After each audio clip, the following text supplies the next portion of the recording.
Gravando, beleza. Novamente, essa aula vai ficar no YouTube depois, a gente vai colocar no canal do Ciência para quem precisa, né? Eu não estou disponibilizando o material, mas o vídeo está lá, tá?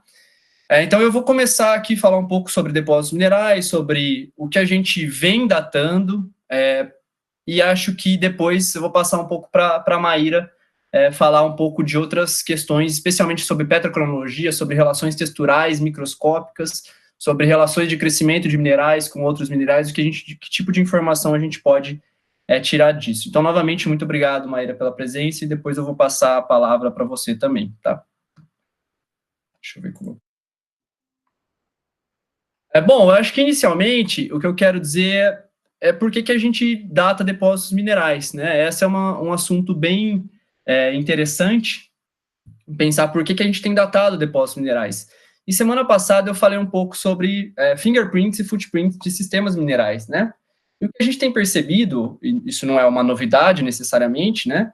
Mas todas as grandes províncias metalogenéticas, isso que é interessante de eu conseguir falar para quem assistiu minhas outras aulas, das outras aulas que a gente já viu, que depósitos minerais não são acaso no tempo, eles são conjuntos de processos geológicos que vão ocorrendo em diversas escalas e formam depósitos minerais, e no fim o que a gente vê, num cenário final, são esses depósitos se formando em tempos específicos, né, no que a gente chama de timing de mineralização específico. Então, aqui eu coloquei, por exemplo, alguns depósitos grandes, depósitos de cobre pórfiro lá nos Andes, né, que eles são formados, alguns deles, nem todos, né, a gente tem diversos eventos aí de formação de cobre pórfiro nos Andes, e alguns deles formados aí em 37, 38, 40 milhões de anos, especialmente no Eoceno. Ou seja, por que a gente tem datado depósitos minerais especialmente? Claro, vem a questão do fingerprint, para a gente entender isso com processos mais regionais, mas vem também essa questão de footprint, para a gente saber, ora, se eu estou procurando uma rocha específica, no caso de cobre, dos depósitos de cobre pórfiro, eu posso procurar pórfiros, né, rochas pórfiros, que sejam de idades muito similares a essas que a gente tem visto aqui, né? Então, acho que isso é a primeira coisa, ou uma das duas coisas que a gente tem datado depósitos minerais, para entender essa evolução. Essa geocronologia de depósitos minerais, ela evoluiu? Eu acho que ela evoluiu muito, né? E eu vou tentar abordar um pouquinho os métodos que a gente vem utilizando, o que é eficaz, o que talvez não seja muito eficaz, mas principalmente o que a gente consegue obter, porque idade, acima de tudo, ela é um resultado desses processos e a gente precisa entender as idades em face dos processos geológicos, metalogenéticos que a gente vê ocorrendo numa província mineral, como o quadrilátero ferrífero. A professora Rosa, né, trabalha com isso, com os depósitos de ouro lá, e eles têm visto isso, né, essa sobreposição de eventos de mineralização aurífera lá no quadrilátero. Bom, então por que a gente data também?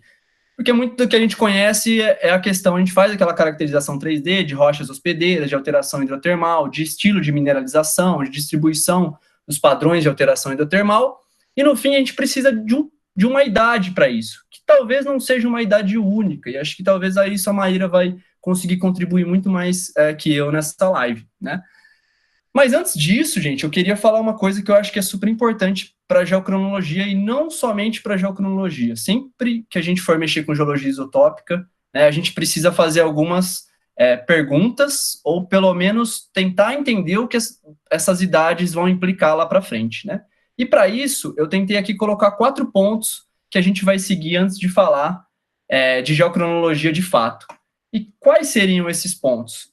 Especialmente esses 2 primeiros, né, que seriam a gente conhecer o nosso contexto geológico e o que a gente está datando. Então, acho que isso é muito importante, a gente entender o que a gente está datando, antes de sair datando, porque se a gente não conhece o contexto que a gente está trabalhando e as rochas, o estilo de mineralização, não adianta nada a gente sair pegando idade em qualquer halo de alteração, em qualquer zona mineralizada. Depois a gente vai falar como a gente vem datando, isso talvez seja um pouco polêmico aqui, mas eu vou falar um pouco de métodos que a gente vem utilizando, ou pelo menos falar os principais que vêm sendo amplamente mais aceitos na comunidade científica, as relações, e acho que a gente vai partir um pouco no fim para as relações temporais e espaciais, né?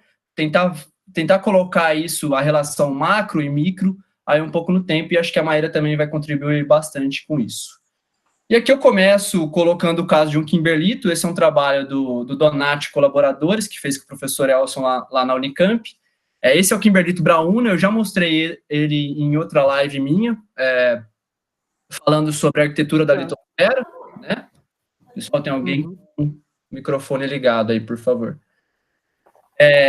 Eu falei já dos casos de kimberlitos, da única mina de diamante que a gente tem na América do Sul, no Bloco Serrinha, né, o kimberlito Brauna. Então, por que eu coloquei ele como exemplo para entender o nosso contexto geológico que a gente vai datar? Porque o kimberlito ele é um caso muito peculiar do que a gente está datando. Então, será que a gente pode sair e pegar cristais de zircão num kimberlito quando a gente quer saber a idade desse kimberlito? Possivelmente não. Por quê? Porque quando esse kimberlito ascende do manto para a crosta, ele vai pegando boa parte das rochas encaixantes, né, vai assimilando essas rochas e muito dos zircões que estão ali. Isso é justamente o caso do kimberlito Brauna. Quando a gente olha a população de zircão dele aqui, boa parte desses cristais de zircão são herdados, né? Então não refletem a cristalização desse kimberlito. E no fim, quando o Donati e colaboradores dataram, eles foram buscar quem? Perovskita. Então dataram perovskita para saber a idade de colocação desse kimberlito aqui, que é o kimberlito Brauna. Então a gente tem, se a gente pega só o zircão aqui, não é uma resposta que a gente iria obter para a idade de cristalização e colocação desse corpo do kimberlito. Então eu acho que isso é uma analogia, talvez não que a gente vá partir para a live de hoje, mas é uma analogia muito interessante para a gente entender alguns sistemas minerais, alguns depósitos minerais. Acho que um outro ponto que se conecta muito com entendendo o nosso contexto geológico, compreendendo o nosso contexto geológico antes de datar, né, são também entender que tipo de depósito que a gente está lidando. Eu falei que a gente não ia colocar em caixinha lá na minha primeira live, mas no fim não tem como, né, gente? No fim eu coloco algumas coisas, alguns aspectos aqui de depósitos minerais que são amplamente estudados, e a gente percebe que alguns tipos de depósitos minerais, eles são muito mais fáceis da gente ter uma cronologia absoluta sobre os processos mineralizantes desses depósitos. Então, eu cito aqui dois depósitos, duas classes de depósitos, como os depósitos de cobre pórfido, que nesse caso a gente tem uma relação espacial, temporal, muito bem dada com intrusões, né? Então, isso facilita muito o nosso trabalho para a gente ver como se desenvolve esse sistema mineral. Por outro lado, embora que os depósitos do tipo IOCG, eles não tenham uma relação ainda clara, que a gente saiba, ou que possa afirmar claramente sobre essa relação com intrusões, né? Eles nos permitem, eles nos fornecem, na verdade, muitos minerais datáveis, como monazita, xenotima, molibdenita, alanita, né? Quando a gente pega a mineralização no estilo IOCG, a gente pega uma assinatura com muitos elementos terras raras, urânio, que possibilita a formação desses minerais que a gente pode datar. Então, aí eu coloquei duas situações distintas, mas que são sistemas que nos permitem aplicar a geocronologia e entender melhor essa relação temporal espacial. Por um outro lado, eu não estou falando que é impossível, que não vai dar, né?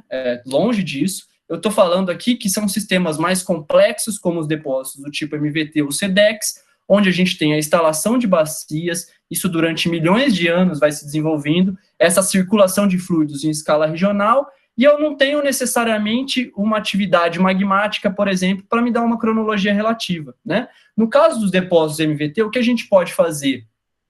Pensar no fechamento da bacia de Foreland, né? Eu não estou aqui falando muito dos modelos, tal, mas a gente sabe que a circulação desses fluidos é muito dado por movimentação tectônica, a expulsão desses fluidos vão ser por movimentação tectônica, né?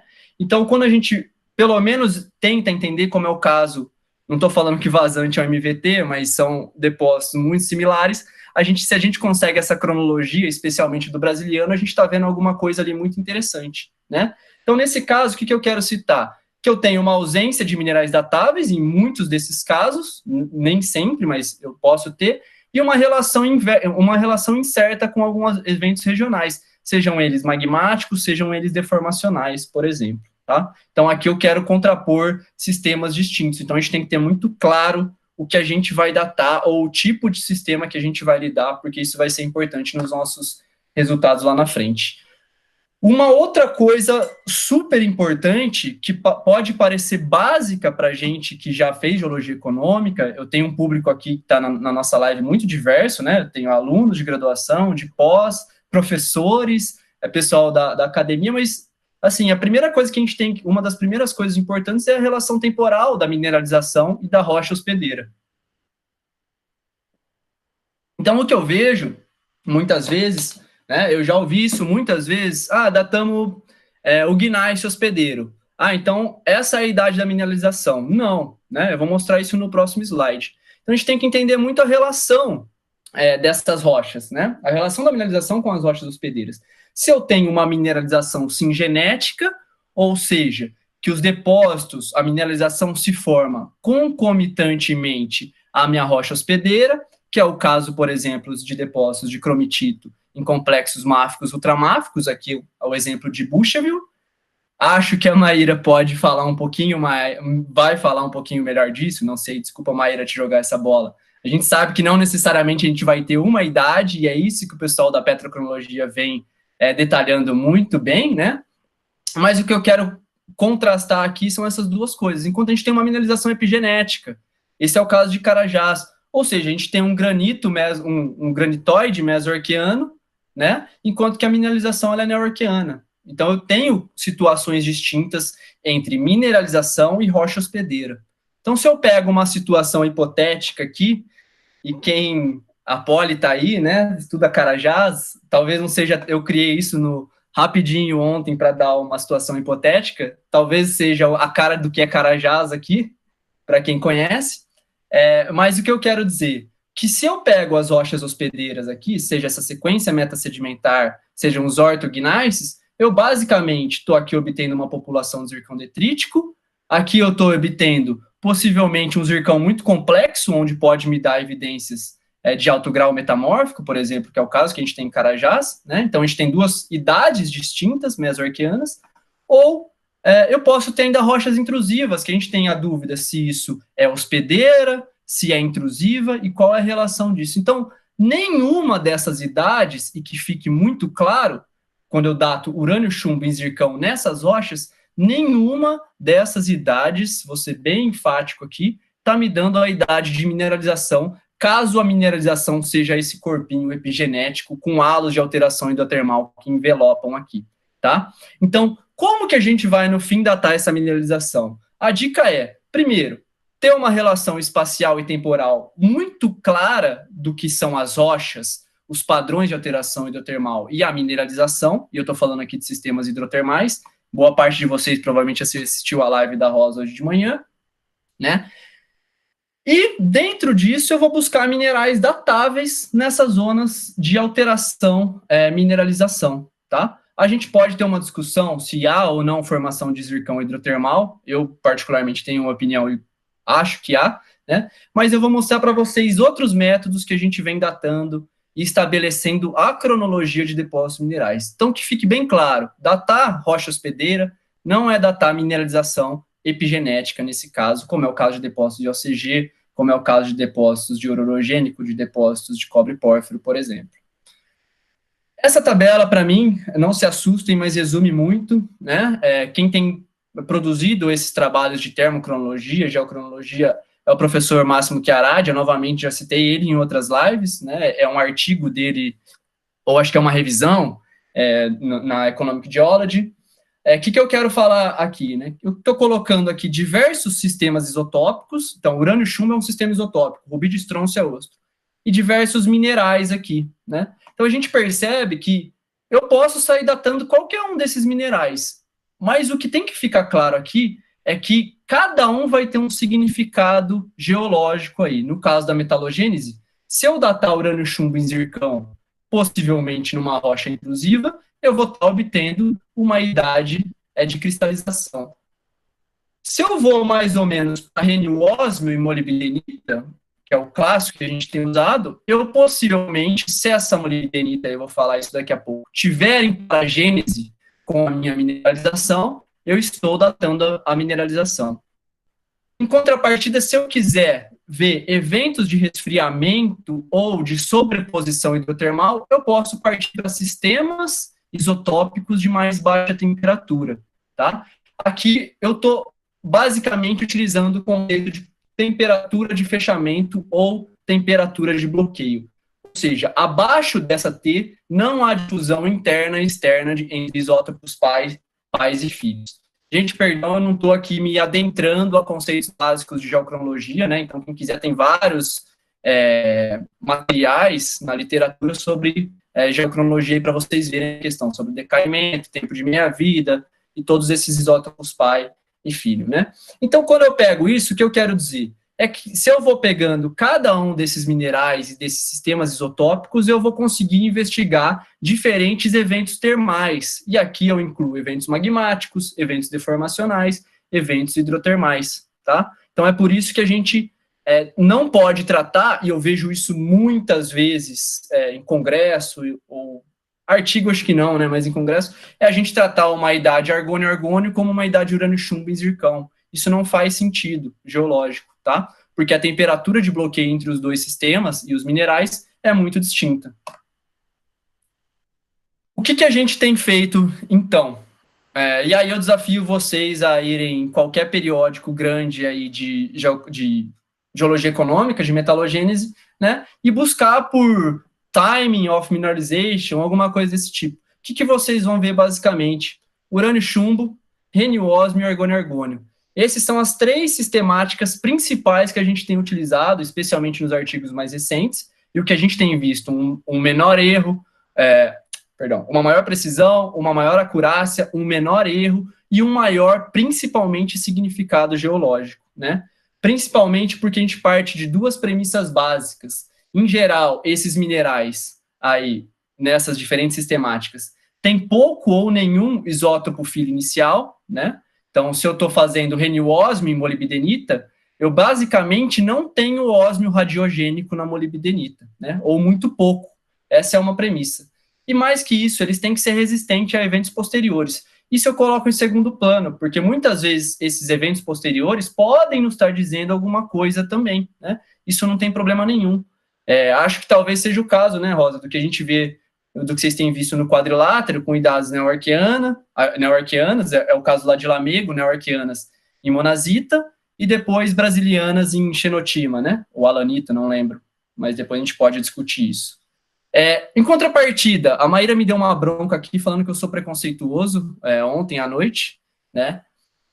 Mas não é isso não, viu, gente? A gente conversou sobre isso, eu acho que a gente pode usar esses métodos. Obrigado, Rosa. A gente pode usar esses métodos, mas sempre com muito cuidado, né? Muitos deles, os minerais podem incorporar os isótopos filhos em sua estrutura, alguns deles como chumbo-chumbo, exceto talvez em galena, mas em outros sulfetos, é muito problemático, a gente tem erros muito altos. Em geral, o chumbo não dá a idade de cristalização do sulfeto, mas a de retirada da fonte, que nesse caso é o manto. Então, a gente tem uma situação muito complexa aqui. Eu não estou falando que vocês não devem usar, o gatinho eu coloquei mais por uma afeição ao gatinho aqui, mas muito mais para colocar com cuidado esses métodos a serem tratados. Por outro lado, eles são ótimos traçadores petrogenéticos e metalogenéticos. A gente tem usado razões estrôncio, razões neodímio, razões chumbo, né, entre rochas hospedeiras e mineralização, para a gente ver, ou entre um granito intrusivo e mineralização, para a gente ver a contribuição de fluidos, por exemplo, tá? Então, como que a gente vem datando também? Ou seja, como que a gente consegue ver isso num sistema mineral, por exemplo, um sistema pórfiro epitermal, né? A gente consegue ver desde uma idade mais antiga de cristalização do pórfiro, né? Se eu venho nas zonas mineralizadas, nas possíveis zonas mineralizadas, sejam aqui no skarne, por exemplo, proximal, seja no próprio pórfiro, eu consigo ver a idade de mineralização. Rafael Assis, que está aí também na live, se ele não saiu, ele fez isso em alta floresta, eu vou utilizar o dado dele no último slide lá, só que no caso dele com pirita, né? Datando a mineralização. Mas eu posso também vir e datar argônio-argônio e muscovita, por exemplo, para a gente ver idades de resfriamento ou de sobreposição de eventos. Por isso que eu tenho que ter um controle do sistema mineral, do sistema que eu estou trabalhando, muito rígido, para eu saber o que eu estou datando, né? Eu não posso sair dando tiro em qualquer coisa, senão eu não vou ter uma resposta de processo regional, correto? E o que é interessante disso, e por que pórfiro, novamente, é nosso exemplo primordial aqui? Porque eu consigo sair dessa idade de cristalização até de resfriamento. Então, eu consigo ver toda a evolução de um sistema hidrotermal aqui, não somente por inclusões fluidas ou isótopos estáveis, mas dando uma idade também a isso. Então, eu consigo dar uma idade em tempos de milhares ou milhões de anos, conforme vai evoluindo esse meu sistema magmático hidrotermal, nesse caso. O que é interessante também, isso é uma coisa que a gente viu claramente em Carajás, né? Acho que o que é importante quando a gente tem as relações geológicas, e aqui são 2 trabalhos que tem aqui, da professora Lena e da professora Carolina, né, são 2 trabalhos muito legais. Quando a Lena começou os trabalhos delas lá na Mina de Sossego, em Carajás, ela simplesmente fala, simplesmente é difícil, né? É uma puta de uma contribuição. Mas o que eu quero dizer é que ela falava que a gente tinha o corpo sequeirinho, com uma alteração sódico-cálcica de mais alta temperatura, e deformado mais ductilmente. Conforme a gente vai para o corpo sossego, a gente via muito mais uma alteração potássica, a cloritização de mais baixa temperatura e com estruturas mais rúpteis.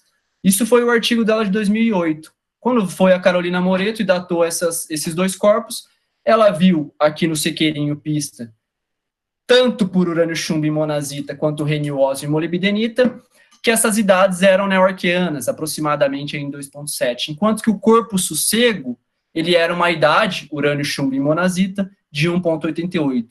Ou seja, numa diferença aqui, eu não coloquei escala, mas isso dá 1 quilômetro, mais ou menos, de um corpo para o outro, eu tenho um sistema neo-arqueano e um sistema paleoproterozoico com padrões de alteração hidrotermal bem distintos e uma mineralização muito distinta também. A Lena também, depois, a gente viu que ela pegou isso nos isótopos estáveis dela também. Tá? Então, o que eu quero falar, que além de dar uma evolução temporal, conforme eu mostrei no pórfiro antigo, eu consigo ver uma diferença no estilo de mineralização, e isso é muito importante, né? Isso talvez seja o que a gente tenha contribuído mais aqui em Carajás. E agora eu começo a passar um pouco a bola para a Maíra, no que eu quero dizer o seguinte, né? Eu comecei lá falando lá de coisas mais regionais, mostrando que essas idades, elas não vão dizer nada se a gente não tiver uma relação geológica bem estabelecida. Quer dizer, e é muito interessante para as coisas micro, né? Saia do macro, veja as estruturas regionais e vai para o micro também. Ver onde é que está a monazita? Está em paragênese com a copperita, no caso de Carajás? Onde é que está a molibdenita? Em qual ala de alteração hidrotermal está?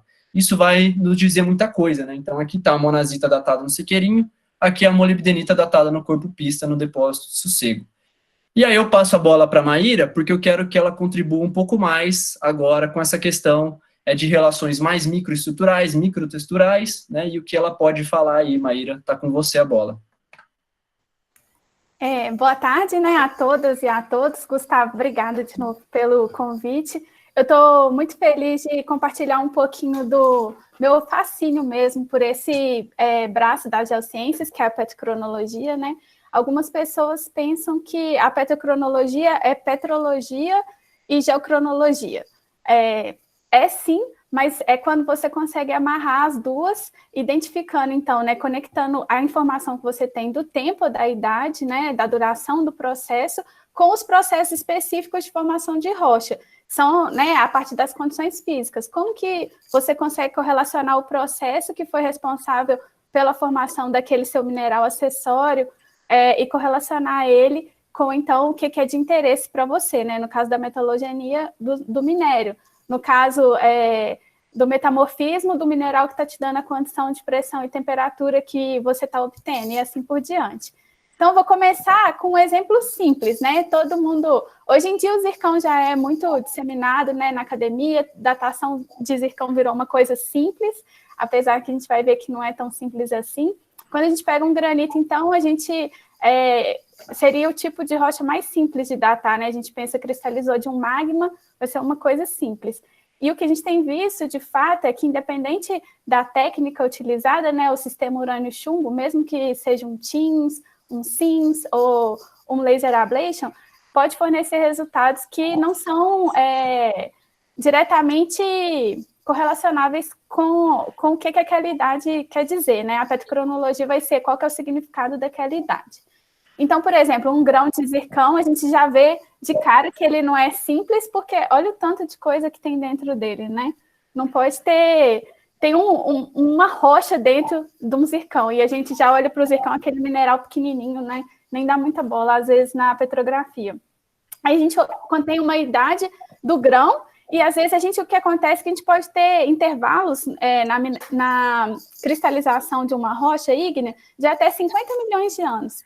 E aí, como é que a gente identifica? O que quer dizer esse intervalo? Você pode passar, Gustavo, por favor? E aí vem aquelas questões, né? A gente obteve as idades, teve a variação, e como que a gente correlaciona? Podem ser tantos processos diferentes, né? Tem a herança, a contaminação, e aí nesse ponto eu queria fazer um paralelo até com o que o Gustavo falou no começo da aula do Kimberlito, né? Eu tenho visto, eu acho que é uma coisa bem comum, assim, até, tudo bem, quem trabalha com metalogenia tem que botar a culpa no fluido mesmo, mas quem não consegue explicar as coisas no metamorfismo ou na petrologia ígnea, dá nada para falar assim, não entendi, foi um fluido. E aí pronto, acabou. E não dá para ser assim, né? E a mesma coisa com herança, contaminação, que a gente vê de dado identificado como herança, contaminação. Se você não gosta da idade, você escolhe, separa uma parte, coloca como herança, pega o que você quer e pronto. E, de fato, o que acontece é que nem sempre as coisas são assim. Por exemplo, no Kimberlito que ele colocou, faz sentido, né? O Kimberlito é uma rocha que acende rapidamente na crosta, então realmente não vai ter tempo para dissolver o zircão. Mas uma coisa que muita gente fala, por exemplo, tem zircão em rocha máfica, ultramáfica, é zircão herdado. E aí eu sugiro todo mundo ler um artigo muito legal do Boenck, depois posso até mandar, Gustavo, para você passar para o pessoal, fala da solubilidade do zircônio nos melts, né, de acordo com a composição dos melts. Então tem a ver isso também. Dependendo da composição que você tem na sua rocha, vai ser mais ou menos favorável para dissolver o zircão e você vai ter uma tendência maior ou menor a ter o zircão herdado. Então, você vê aí que tem uma série de fatores influenciando, que o que eu quero com isso é quebrar um pouco esse preconceito que a gente já tem com relação a algumas rochas, a algumas composições. O metamorfismo, beleza, esse é um granito, né? Mas vamos dizer que seja um metagranito. Ou será que esse granito, ele, na verdade, né, todos são, né, um resultado de uma fusão parcial, e aí ele, na verdade, você vai ter informações do metamorfismo dele também, ou uma cristalização pura e simples, né, como a gente usa, ou hidrotermalismo também, né, aí vem a parte deutérica também. Já trabalhei com os depósitos de lítio, e a gente tem essa questão relacionada também com o metasomatismo tardio do próprio corpo, e mistura de magma, né, que eu entendo que tem um papel fundamental também para essa formação dos depósitos relacionados com os fluidos magmáticos, né. Então, vai abrir na cabeça e olha o tanto de coisa que pode estar só nesse grãozinho aí simples, com oscilação, né, com zonamento oscilatório, de um granitinho, né, simples. Pode passar, por favor, Gustavo? E aí, como que a gente pode resolver esse problema, né? O poderoso zircão. Por quê? Porque todo mundo gosta do zircão, e eu também gosto muito dele, viu, gente? Não me leva mal, não. É um mineral muito versátil. Além da gente ter a idade dele, a gente pode ter temperatura, ele é danado para abrigar uma série de inclusões diferentes, ou seja, ele é realmente... E ele tem várias composições diferentes, porque tem um zircôniozinho sobrando lá, vai cristalizar, né? Tem essa tendência, ele forma a partir da quebra dos minerais, então ele tem assim, uma trajetória muito legal de correlacionar. E aqui eu quero fazer um paralelo também com o que o Gustavo estava falando, essa questão do zircão hidrotermal, né? A gente tem visto cada vez mais que o zircão, apesar dele ter aquela temperatura de fechamento alta, dos 900 graus, 850 graus, que a gente vê, às vezes tem uma tendência das pessoas acharem que ele só vai se formar em altas ou ultra alta temperatura, e não é o caso, porque você vai ter dissolução e reprecipitação do zircônio ao longo da trajetória, e aí da trajetória PTT, né? Então a gente está vendo aí desde xisto verde, o grau bem baixo, né, até ultra alta pressão, acima de 27 quilobars, ultra alta temperatura, acima de 900 graus. O zircão, ele é realmente um mineral muito versátil, ele tem essa fama merecidamente. Só que tem essa questão que Os fluidos interferem, então você vai ter mais dissolução, o pH, tem uma série de coisas, as reações que vão estar acontecendo.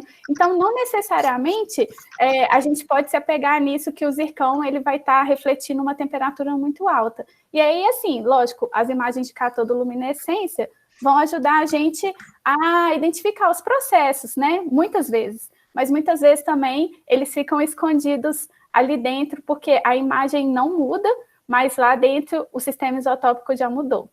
E aí a gente pega, então, o nosso sistema simples, né? Um granito. E aí vem os dados de TIMS, de uma intrusão granítica, e olha só a diferença que dá. A gente olhando daqui, né, falar, gente, mas é pouca diferença, né? Poucos milhões de anos comparado com o que a gente está acostumado de trabalhar aqui no Brasil, né? Mas isso faz muita diferença, sim. E aí você pode ter, aí fica parecendo que é o que você quiser, né? Você pode escolher um salomônico, né? Você vai pegar um aproto salomônico, pegar o do meio, falar que o que é mais velho é herança, falar que o resto foi perda de chumbo. Ou você vai querer ser o mais novo, né? Juventude para sempre, como é que vai ser? Ou então o democrático, pega alguma coisa ali, o primeiro, o mais velho, o mais novo, divide, vai ser isso. Ou então você vai fazer um comprometimento, como é que vai ser? E a gente não pode fazer isso assim, sem critério. E às vezes é lógico que o regional tem que ajudar a gente, mas a gente também não pode ficar nesse argumento circular, usar o regional para poder ter o nosso dado, que vai dar o do regional, e aí fica assim, nessa bola de neve para sempre, né? Pode passar, por favor.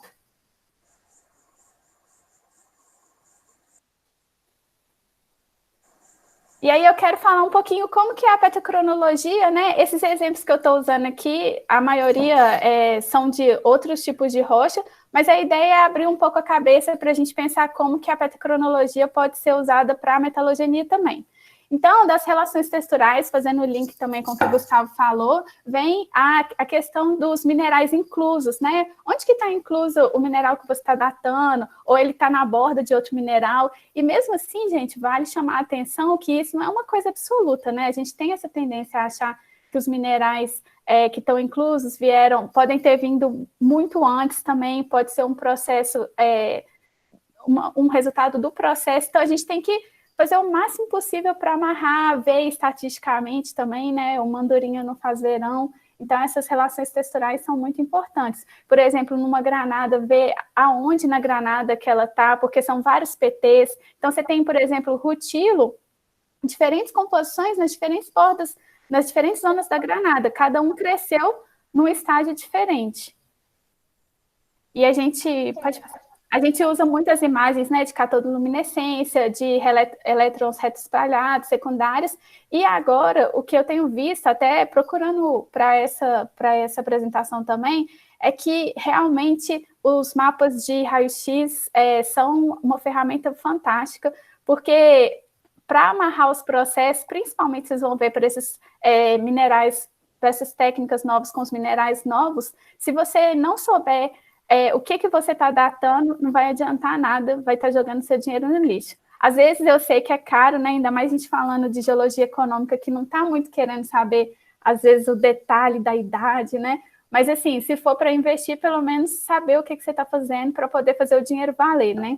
Então, a gente tem aqui umas imagens de zircão, de catodoluminescência, olha como pode ser complexo, né? Vários sobrecrescimentos, e da monazita, que foi datada pela Brenda, num migmatito também, olha como é complexo. Cada zona com uma cor diferente, uma composição diferente, fornecerão idades diferentes também.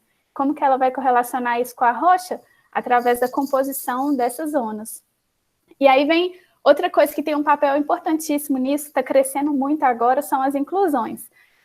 Então, esse zircãozinho aí é até um exemplo meu, e aí você olha para ele, dá para ver, essa é uma imagem de luz transmitida, ainda dá para ver o zonamento oscilatório, tá vendo? E aí, olha o tanto de inclusão que tem nele. Aí você pode pensar que é um sistema simples, né? Mas tem inclusão fluida, tem inclusão de melt, de nanogranitoide, e tem inclusão mineral. Então, realmente tem muita história para contar. O Melt pode falar, então, se o zircão estava coexistindo com qual composição de magma, o fluido, qual composição do fluido, né? Na metalogenia tem um papel essencial.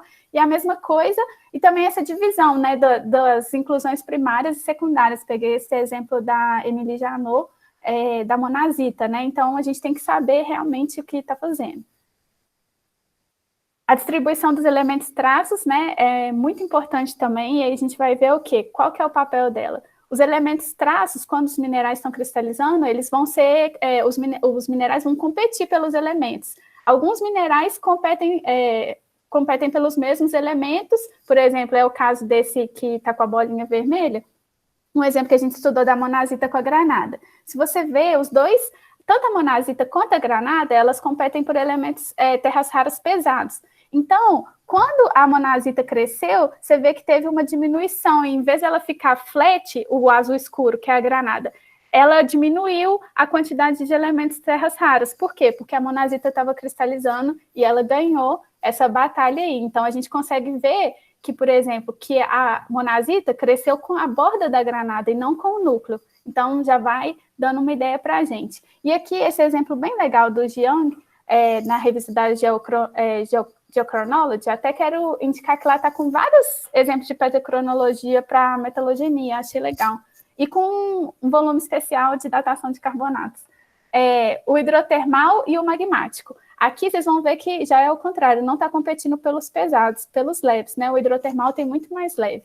E aí você pode pensar que está relacionado, por exemplo, com a dissolução da apatita, mas pode estar relacionado também com a porosidade que o zircão hidrotermal tem e com o fato que ele vai ter, então, muito mais inclusões minerais, inclusões de apatita, outras inclusões que podem, que são mais ricas em elementos terras raras leves. Então, tudo isso aí a gente vai jogando junto para poder tentar achar a nossa resposta, né? E, é claro, né, os isótopos que o Gustavo já falou, como utilizados como parâmetros petrogenéticos. Eu acho que para a metalogenia, os isótopos de oxigênio in situ, né, são muito importantes agora. Você vê aí um exemplo de um zircão da Lauren, que tem o núcleo e tem a borda. Então, o núcleo é o azul escuro, a borda é o azul claro, e aqui a gente pode ver que tanto a borda mais externa quanto a borda mais interna, elas têm comportamentos parecidos, mas olha como a assinatura é distinta, né? Então, a gente pode avaliar aí qual que era a característica do fluido também nesses elementos, não só no oxigênio, mas estão fazendo também vários, não só no zircão, mas também na granada, na serpentina, em vários outros minerais que eles estão fazendo, na olivina.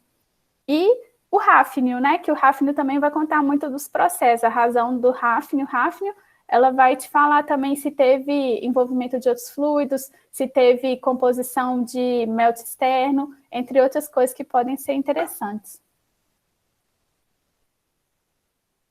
Mas, então, a gente já viu que vai muito além do zircão, né? Apesar dele ser o famoso, aí tá a granada, que é a nova fashion na parada, porque realmente a granada é um mineral muito versátil. Então, aí nesse gráfico a gente tem uma datação de tins da granada, deve ter dado um trabalho que eu não consigo nem imaginar, separar todas essas zoninhas por dissolução, mas olha o resultado, que legal, você vê que realmente as zonas têm idades diferentes. Então, tá marcando aí 6, 7 zonas de crescimento de uma granada, e a granada, ela é tão legal, porque você pode datar ela por samário neodímio, você pode datar ela com lutécio ráfnio, e dependendo da composição, com urânio chumbo também, né? A Catherine Cutts da UFOP datou agora, tem que ser uma composição mais cáustica, né? Mas, assim, é uma possibilidade também, já tem muita gente trabalhando também para datar a granada com baixos teores de urânio. E aí eu acho que um exemplo legal também de ver os mapas composicionais, né? Nesses 4 mapas de cima aí, que tem uns tons mais laranja, roxo, são os mapas elementares, né? Manganês, cálcio, ferro, que é o que a gente está acostumado a olhar na granada mesmo, ver o teor de grossulária. Agora, quando a gente vai para os elementos traços, aí é que o negócio fica difícil, porque olha que confusão, olha esse do cromo, esse espiral que tem, quem consegue explicar que processo que foi responsável por gerar uma estrutura como essa, né? Então, se a gente estiver datando, dissolvendo a granada, a gente precisa saber qual que é a correlação dela com esses processos, né? Com essas outras assinaturas. Pode passar, Gustavo.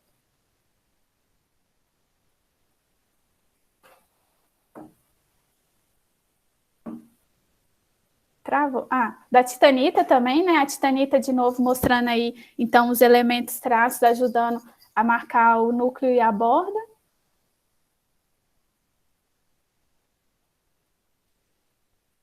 A alanita, que é um mineral que está mais em voga agora, né? O pessoal está datando a alanita, estabelecendo os procedimentos, não é um mineral fácil de datar.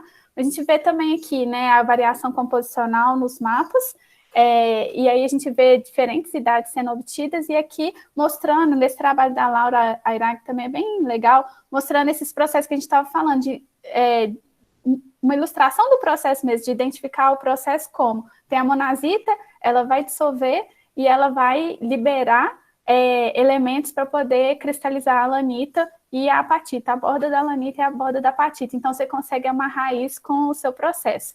E as micas, né? Tanto a biotita quanto a muscovita. E a gente olha para esse mapa composicional do lado e vê como que tem uma variação composicional forte entre o S1 e o S2, e quando você sabe que você está datando o núcleo e a borda, olha a diferença de idades que é obtida, né? Então, realmente tem um significado, assim, bem diferente. Pode ser interessante aí, principalmente para zonas de falhas também, né? Então, tem muita coisa interessante para fazer com argônio e argônio. E aí, eu também sou aluna do professor Gustavo, viu, gente? Eu assisto a live dele toda semana. Semana passada ele estava falando dos fingerprints. E como que a gente consegue correlacionar, então, né, os fingerprints, que vão ser essa assinatura do processo?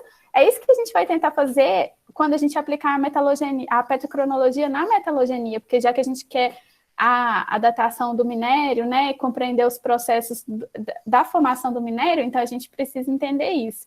Então, eu quis trazer um pouquinho do que está tendo de novidade aí, né? Esse artigo, na verdade, nem é tão novo, 2013, mas é uma coisa pouco habitual também, a datação da hematita, e, igual eu falei, né, amarrado com o mapa composicional, porque, olha só, a gente vê na imagem de backscattered, mas não dá para ver tão bem quanto nos mapas de elementos traços. E o que eu acho que é a nova onda mesmo, né, que é o carbonato, a datação do carbonato. Então, tem esse volume especial que eu falei com vocês, está bem legal, está discutindo quais são os pontos fortes, os pontos fracos da datação do carbonato, e olha só, várias idades obtidas, vai ter o problema, né, das premissas, o problema que o carbonato já tem, o isótopo radiogênico também. Então, a gente vai ter que amarrar isso bem também com as variações composicionais e com as relações texturais, né? Olha como as diferentes vênulas forneceram idades diferentes. Então, mas é uma coisa bem interessante, né? Até para os depósitos que geralmente são descritos como problemáticos, né?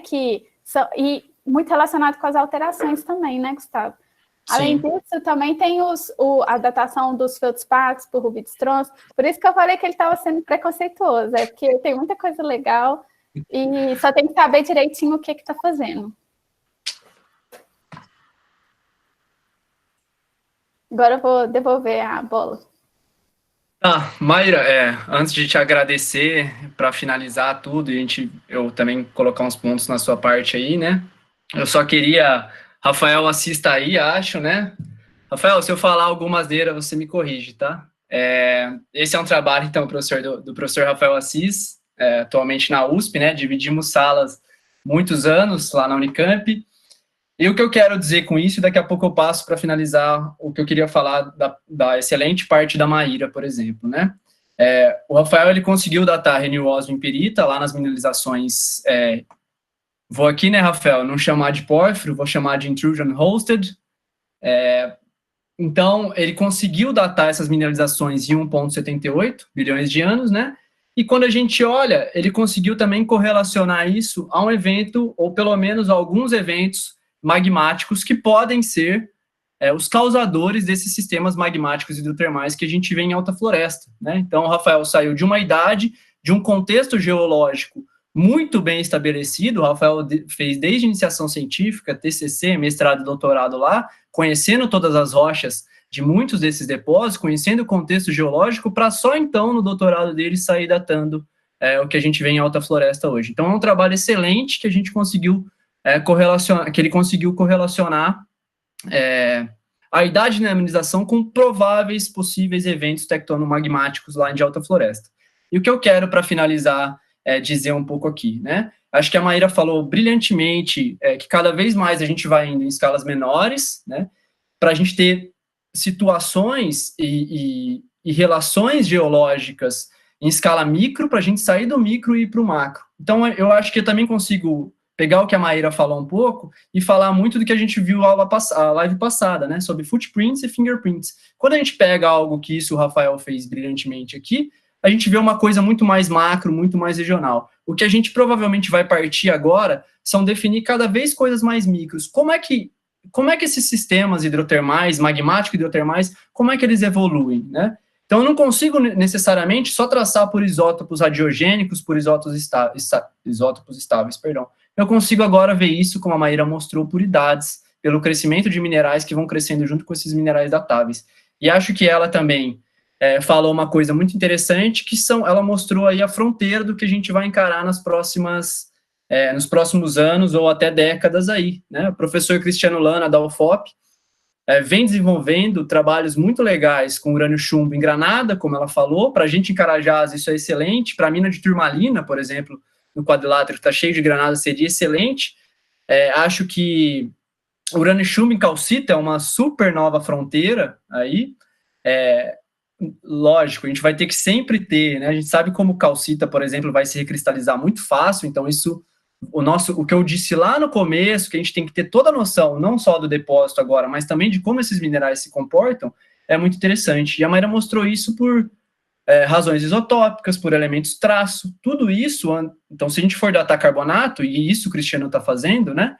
É também fazer mapas composicionais de elementos traço para ver como que vai ser essa variação ao longo do cristal, tá? Então, com isso, eu encerro aqui. Antes de encerrar mesmo, só para vocês, essa é a minha indicação do dia. O Lar São Vicente de Paulo, lá de Ouro Preto, é uma casa para acolhimento de idosos em vulnerabilidade social, né? Eles estão aceitando doações porque eles estão muito ruins nesse momento de dinheiro, de doações, tá? Então, eu peço que vocês doem, entrem em contato com o Lar, coloquem lá o comprovante, consciência para quem precisa, para a gente conseguir ajudar o pessoal aí, beleza? Tá aí os dados, então, para vocês poderem doar. Por fim, eu gostaria imensamente é foda, né? Imensamente agradecer a Maíra pela... Você viu que foi um desafio, né, Maíra? A gente tentar pegar essa questão da petrocronologia. Eu que agradeço. Que eu acho que essa é a ideia mesmo, né? A gente vê o que a gente pode fazer com isso. Para mim também é muita novidade, muitas das coisas que você falou. Então eu queria agradecer demais, Maíra, por ter aceitado a minha loucura aí de fazer essa live comigo e tentar aí colocar questões que o pessoal deve ter. Pessoal, muito obrigado, novamente obrigado, Maíra. Quem quiser, agora a gente está disponível para perguntas. Quem não quiser pode sair e tomar cerveja, que hoje é sexta, né? Obrigadão, gente. Se puderem, aí fiquem em casa. Obrigado, Maíra. Quer falar alguma coisa? Maíra está aberto aí. Não, eu agradeço muito pelo convite. Eu gostei muito. Já estou relembrando ontem em Rosa. Fui fazer isso e relembrei as aulas de petrografia de minério. E eu acho que é isso mesmo. A ideia é aplicar a petrocronologia para a metalogenia. Eu acho que vai ser um casamento de sucesso.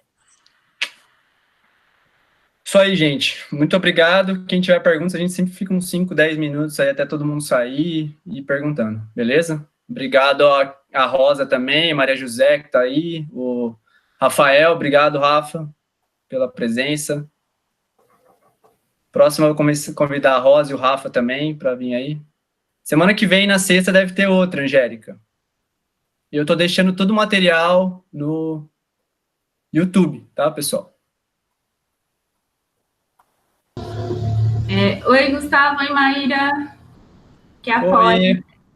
Fala, Polly. Vou me atrever a falar. Fala aí. Apesar que tem muita gente chique hoje, muita gente VIP nessa live. Então, Cebola, só para complementar uma parte que a gente fica, às vezes, pensando na geocronologia, na petrocronologia, como uma ferramenta muito acadêmica, né? E lá onde a gente trabalha em Carajás, o pessoal da Vale, associando as idades com as texturas das zonas de minério, eles já têm até uma técnica de datação no olho, né? porque já as texturas já são muito... a gente já conseguiu associar bastante, né? Texturas paleoproterozoicas e texturas arqueanas, e às vezes a gente realmente, só pela descrição, consegue ter uma ideia da idade dos eventos, né? E outra coisa que é bem legal também é ver essa questão de eventos sobrepostos que podem reconcentrar minério. Então, para a empresa também é bastante legal, né? Essa parte do estudo geocronológico. Sanei tá aí, também pode falar melhor sobre isso. Isso é legal, que é a base, né, Polly? Que é, assim, essa amarração textural é a base mesmo para a compreensão tanto de qualquer estudo, né, que